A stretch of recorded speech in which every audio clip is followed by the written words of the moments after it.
కాంగ్రెస్ ప్రభుత్వము రేవంత్ సర్కారు పూర్తిగా రైతాంగాన్ని మోసం చేసినటువంటి సందర్భం ఏదైతే ఉందో దీని రైతాంగం పూర్తి స్థాయిలో ఆత్మవిమర్శ చేసుకుంటా ఉన్నారు. ఎందుకంటే ఈరోజు అధికారంలో రాకంటే ముందు రైతాంగానికి రుణమాఫీ చేస్తాను, రైతాంగానికి 24 గంటలు కరెంట్ ఇస్తాను, అట్లాగే దొడ్డు సన్నాలకే కాదు దొడ్డు వడ్లకు కూడా 500 బోనస్ ఇస్తాను, ఇంకోటి కేసీఆర్ ఇచ్చేటువంటి కేసీఆర్ 2 సార్లు రైతు బంధు ఇస్తుండు, కేసీఆర్ 10,000 రూపాయలు రైతు ఖాతాలో జమ చేస్తుండు, నేను అధికారంలోకి వస్తే 15,000 రూపాయలు రైతు బంధు ఇస్తా అని చెప్పేసి ఈరోజు రైతులను నడ్డి విరిచి నిట్ట నిలువ ముంచినటువంటి నాయకుడు ఎవరైనా ఉన్నారంటే అది దానికి ఉదాహరణ, దానికి నిదర్శనం రేవంత్ గారే అని చెప్పేసి మనం చెప్పొచ్చు.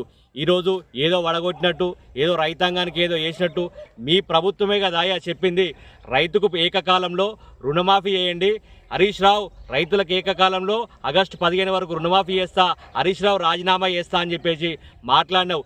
ఇలా నువ్వు విసిరినటువంటి సవాల్ ఎక్కడుంది? ఈరోజు ఎక్కడ రైతు రుణమాఫీ ఎక్కడ చేసినావు?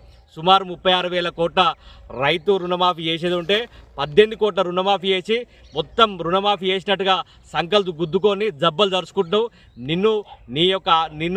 నీ ప్రభుత్వాన్ని ఈ రైతాంగం నమ్మదు. మళ్ళీ ఏదో గొప్పగా ఏదో వడగొట్టినట్టుగా ఈరోజు రైతుల పేరిట మళ్ళొకసారి రైతులను నయవంచన గురి చేస్తూ మళ్ళీ రైతులను ఇవన్నీ చేసినటువంటి తప్పులను కప్పిపుచ్చి రైతు మనసు దోచుకునేటువంటి విధంగా ఈరోజు రైతుల పేరిట రైతు పండుగ అని చెప్పేసి నిర్వహిస్తున్నావు. రైతాంగానికి పూర్తి స్థాయిలో రుణమాఫీ చేసినప్పుడే రైతాంగానికి రైతు పండుగ అయ్యి రైతు భరోసా. ఈరోజు ప్రతి రైతు కూడా ఎకరానికి 15,000 రూపాయలు బాకీ ఉండవు.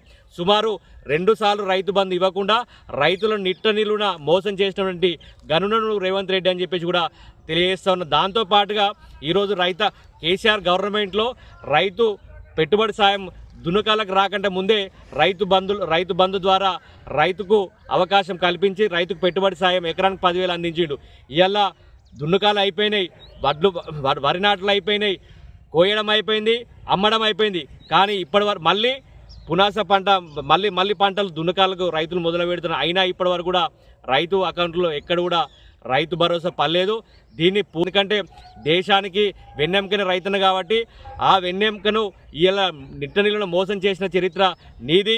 ఈరోజు అధికారంలోకి వచ్చినాక దొడ్డుబడ్లకు కాకుండా సన్నాలకు ఇస్తున్నావు. ఈరోజు కొనుగోలు కేంద్రాలు జాప్యం చేసి ఇప్పటికి కూడా ఇక రైతాంగం తమ వడ్లను అమ్ముకోవాలి. 70% దళారీలకు అమ్ముకున్నా 30% కూడా కొనలేని దద్దమ్మ సవట ప్రభుత్వం ఈ కాంగ్రెస్ ప్రభుత్వం. రైతుల ఖాతాల్లో పైసలు లేవు, రైతు బంధు లేదు, రైతు బీమా లేదు, రైతు రుణమాఫీ లేదు. ఇవన్నీ పోయి ఈరోజు రైతులు మళ్ళొకసారి రైతులను మోసం చేయడానికి రైతుల సంబరాల పేరిట రైతులు ఎప్పుడు ఇవన్నీ జరిగినప్పుడు రైతులు సంబరంగా ఉంటారు. ఈరోజు రైతాంగం మొత్తం బాధపడుతూ ఉంది, రైతాంగం మొత్తం ఏడుస్తూ ఉంది. ఈరోజు పెట్టుబడి సాయం లేక ఎక్కడికక్కడ రైతాంగం సంబంధించిన పనులన్నీ ఆగిపోయినాయి.